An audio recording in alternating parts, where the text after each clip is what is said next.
Well, good morning, everybody. I wanted to make a bit of a comparison video. So I wanted to compare 2018 to 2024 in terms of money, in terms of vehicles, in terms of fuel, and in terms of profit. So I've been doing some research and I wanted to share it with you on the price of fuel and the price of vans and stuff like that.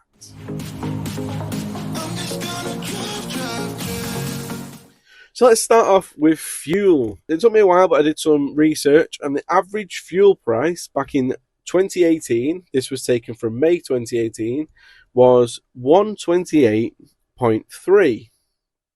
And the average fuel price for May 2024 was 153.9. And this is for diesel, because obviously we run diesel vehicles, running vans. Not many of us are petrol. So if you were to fill your tank up, 60 litres would cost you £77 back in 2018, whereas now it'll cost you £92. I've rounded up. So let's move on to vans. In 2018, my old VW Crafter was purchased brand new for £25,000 plus VAT. Now, I was having a scan through Auto Trader, and to find a brand new, long wheelbase, 4-metre VW Crafter in the same spec, the same engine, the same sat-nav, everything built in, no aircon. Well, they weren't easy to find at first because they're either really high-spec ones or the really bare spec ones. But when I did find them, the price was £42,995 plus VAT. For a brand new 2024 version of my old 2018 version. So that is an increase of just shy of 18 grand over 6 years for the same vehicle, for the same engine, for the same spec. What? That's a jump and a half, that one. So I also wanted to figure out what the minimum wages were, because we want to pay ourselves minimum wage, bare minimum, really, don't we? So minimum wage back in 2018 was £7.83 an hour, and now in 2024 it has increased by 37%. It's now at £11.44p. But let's say you worked 40 hours a week. In 2018 you're going to earn £16,300 a year. In 2024 you're going to earn £23,800 a year. So a nice big bump in wages, which is fantastic. And it actually beats the cost of living increase, because the cost of living has gone up by 26% since 2018 to now. But insurance premiums was a bit more difficult to research, so take this with a pinch of salt. So insurance premiums since 2018 to 2023 on record rose by 48%, which is a lot. But it's not as bad as the rise between 23 and 24, which are apparently another 50%.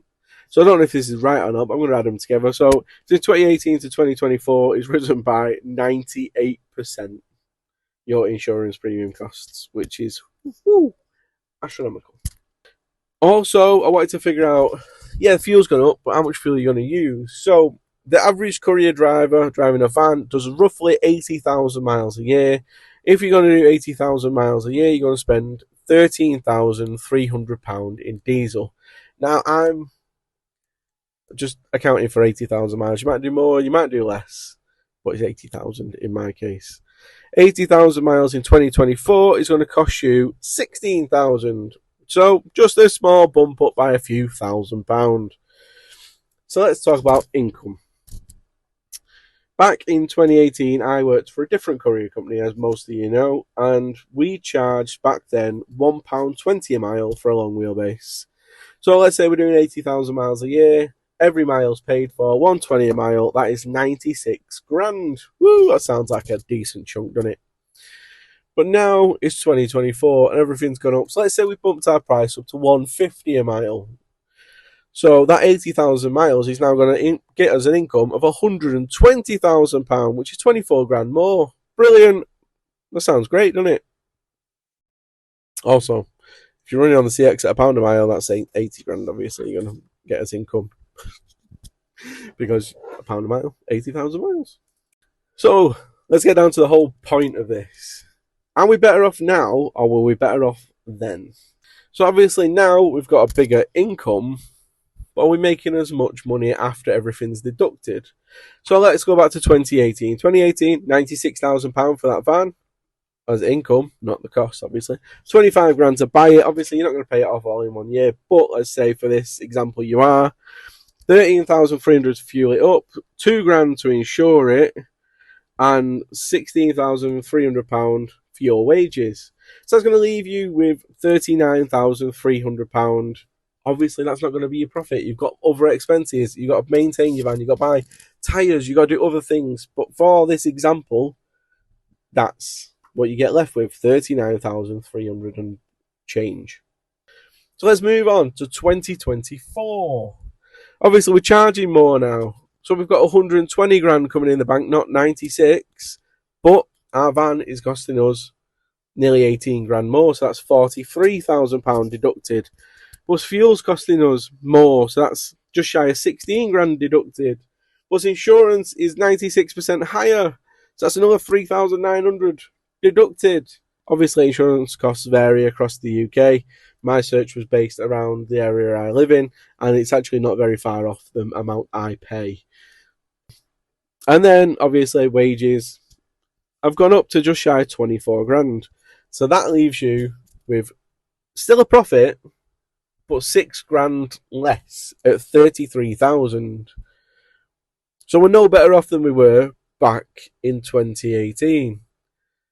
We should be charging more, if anything. But that's if you're actually charging £1.50 a mile, which most people running on the CX aren't, especially not for a 4 metre long wheelbase.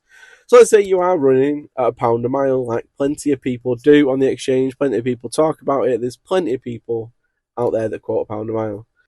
If you're doing 80,000 miles and you've got all them deductions for a new vehicle, I'm going off 2024 here, you're actually going to make a loss of £6,741.20 if you buy yourself a brand new van. Which, obviously, if you look at all the people that are charging £1 a mile for a long wheelbase, then they're not in brand new vans. They're all in older vans, like probably 2016 down, really.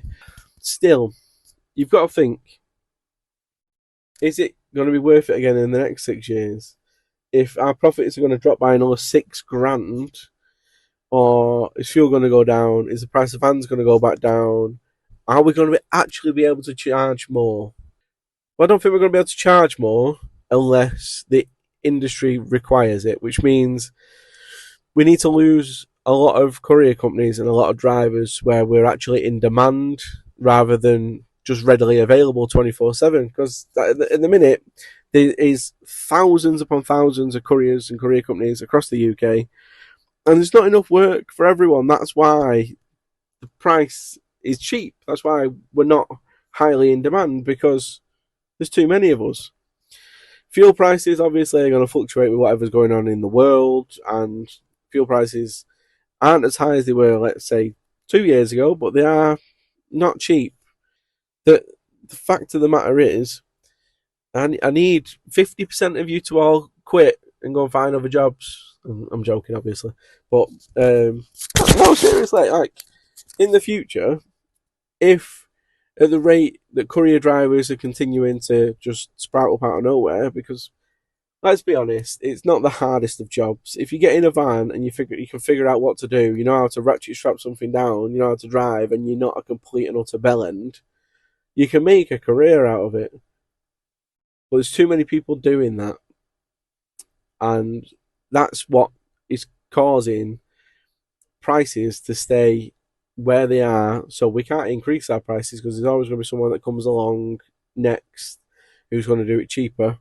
Unfortunately for us, like, the cost of living is just going to keep going up, fuel's going to keep going up, insurance premiums are going to keep going up. Hopefully van prices don't get any more expensive because they're bloody ridiculous at the minute. Yeah, that's just my little comparison video. I hope you like it, and I hope it doesn't put a dampener on your day. But yes, we're all, if you're if you're charging that much, now we're actually making less than we were 6 years ago. And it does explain like companies going under because you can't make the profit you did, and it's harder to run, and everything's more expensive. I suppose that's the way of the world. Thank you for watching. Like and subscribe. I'll catch you on the next one. Bye bye.